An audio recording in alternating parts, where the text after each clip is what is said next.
আকৌ চাউল আহিব তেওঁ কাক দিলে ইমান টকা 80 টকা তুলিলে সেই 80 টকা পইচাটো কাক দিলে আৰু চাউল আহিব দুখীয়া মানুহ পুলিচ গোলাঘাটৰ এখন গাঁৱত চৰকাৰী লেট্ৰিনৰ নামত দুৰ্নীতিৰ অভিযোগ এইসকল মহিলাৰ। এই দৃশ্য গোলাঘাটৰ নৰাগাঁৱৰ। এওঁলোকৰ পৰা 2016 চনতেই চৰকাৰী লেট্ৰিনৰ নামত লোৱা হৈছিল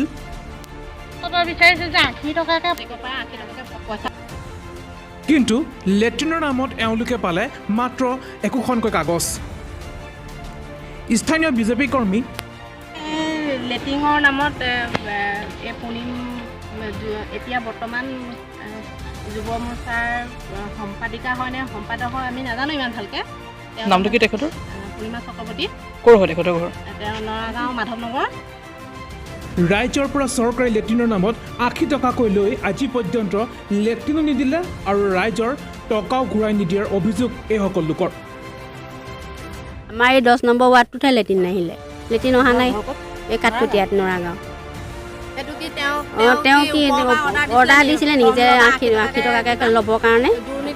সেইটো দুৰ্নীতিয়ে খেলিছে, তেওঁ দুৰ্নীতি কৰিছে এতিয়া বৰ্তমান। দুৰ্নীতি কেলৈ কৰিছে? যদি তেওঁ 80 টকাটো লৈ যদি বস্তু দিব নোৱাৰে সেইটোতো দুৰ্নীতিতে যাব না। আজি 16 চনৰ পৰা একতা কৰিব পৰা নাই, আজি এই 19-20 চন পালেহি।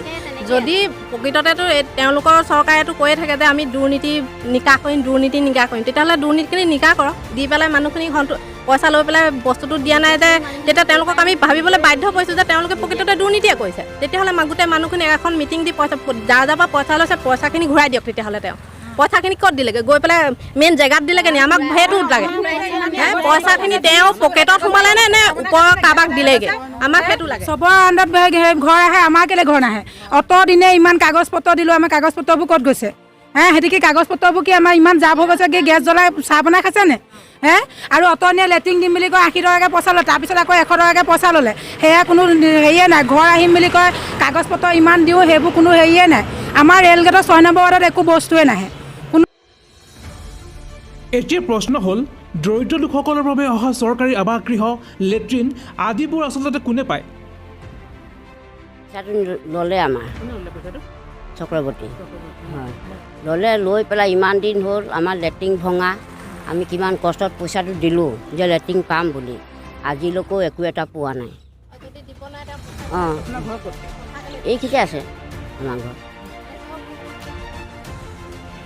এইসকল দৰিদ্ৰ লোকৰ প্ৰাপ্য আদায় নকৰিলে আগন্তুক সময়ত আন্দোলনৰ হুংকাৰ গোলাঘাট জিলা OBC ছাত্ৰ সন্থাৰ।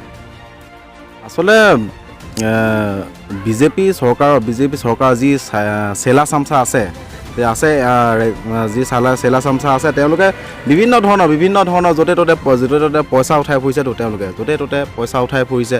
আৰু প্ৰথম কথা হ'ল ৰাইজৰ অভিযোগ।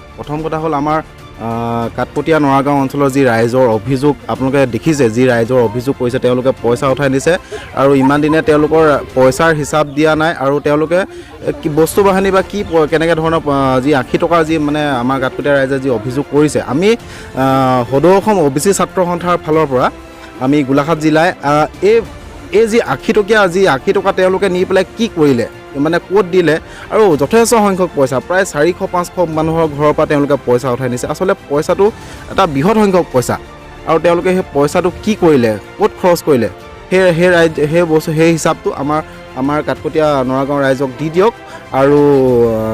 আৰু তেওঁলোকে যদি নিছে তেওঁলোকৰ উচিত প্ৰাপ্য, যি হিতাধিকাৰী যি উচিত প্ৰাপ্য তেওঁলোকে দি দিয়ক। OBC ছাত্ৰ সন্থাৰ পৰা আমি বিজেপি চৰকাৰখনক আমি জনাইছোঁ যে যিসকলে তেওঁলোকৰ পৰা পইচাটো নিছিলে তেওঁলোকক ঘূৰাই দিয়ক, নহ'লে তেওঁলোকৰ প্ৰাপ্য বস্তু দিয়ক, নহ'লে আমি সমূহ গোলাঘাটবাসী ৰাইজক লৈ পেলাই আমি আন্দোলন কৰিম বুলি আন্দোলন কৰিম। আৰু আমি বিজেপি চৰকাৰক 2021 যি আহি আছে আমি উফৰাই পঠিয়াম বুলি আমি সংকল্প লৈছোঁ।